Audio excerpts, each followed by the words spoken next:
Please subscribe Tito Manny Vlog.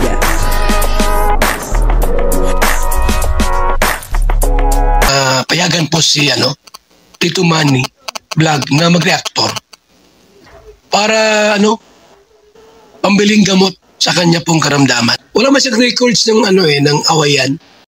Yun po hanggang sa ngayon wala pa yung part 22 ng Jomcar at marami pong nag-aabang kasi siyempre yung mga nagmamahal kay Jomar at kay Carla ay talagang hinihintay yung part 22. Ano po kaya ang dahilan kung bakit hanggang ngayon ay wala pa yung part 22?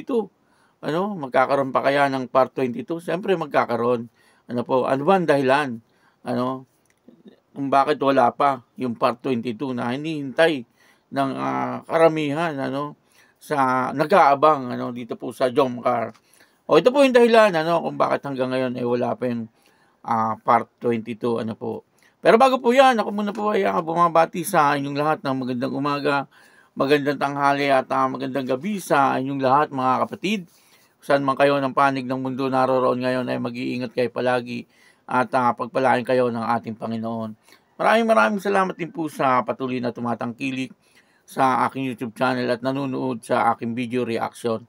Patuloy lang po natin suportahan sila Kuya Bal Santos Matubang, Kalinga Prab at ang Ate Edna Vlog. Kung nanonood po tayo ng kanilang mga video, ay huwag po natin skip yung ads upang sa ganon ay patuloy po tayo makatulong doon po sa kanilang mga tinutulungan. Ito po yung dahilan kung bakit wala pa yung part 22 na inaabangan ng lahat.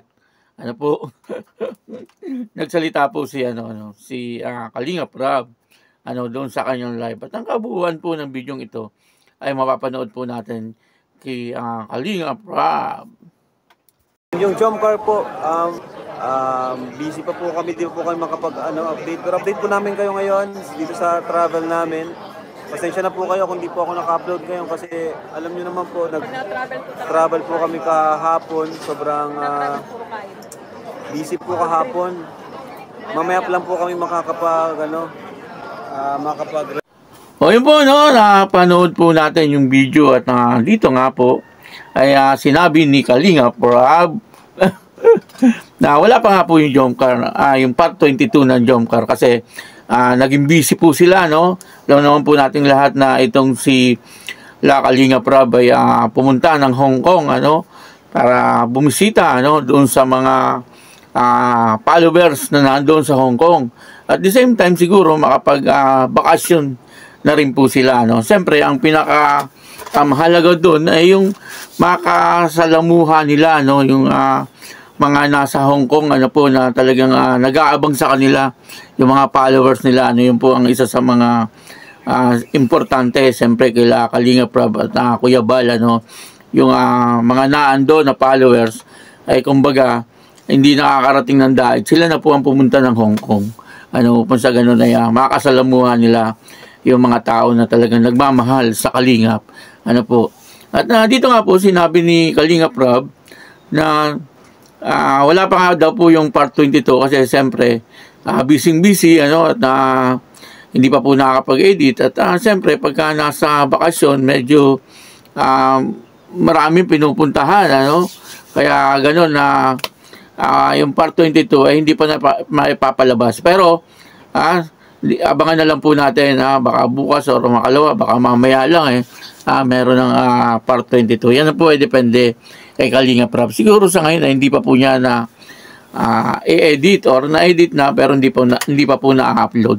At marami po nag-aabang talaga sa Jomcar. Nakita naman po natin na talagang kaabang-abang naman po talaga ang Jomcar at kumbaga ay marami na po nagmamahal kay Carla kasi nakita po nila na si Carla matalino, mabait, maganda at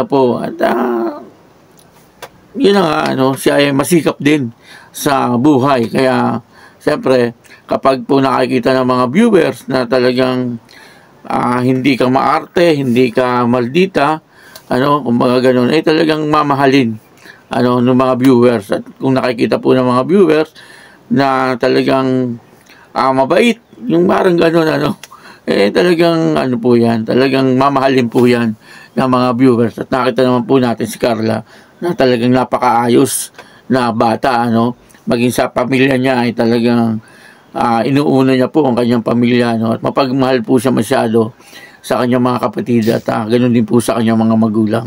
At syempre ganun din po si Kuya Jomar na naandyan lagi para kay Carla, no?